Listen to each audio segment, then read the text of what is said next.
Welcome to the Need a Detail Show. I'm your host, Dathan McClinic, and I'm here doing a 2012 Land Rover full detail, including the interior being steamed and extracted and the exterior being compounded and waxed. Stay tuned. Okay, so I started with a full decontamination to the body and the wheels with a detailed exterior wash. This vehicle hadn't been clean in a while, so I had to make sure I scrubbed every crack and crevice possible. After a good wash, rinse, and dry, I applied a coat of one-step compound to begin the cut and polish process.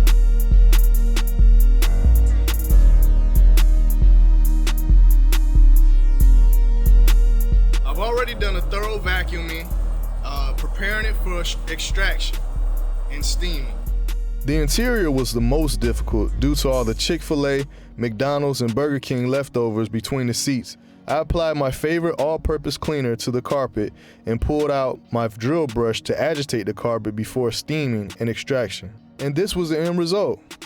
Thanks for watching my $500 detail. Please like and subscribe to the channel and hit the notification bell to be updated on new episodes. See you again soon.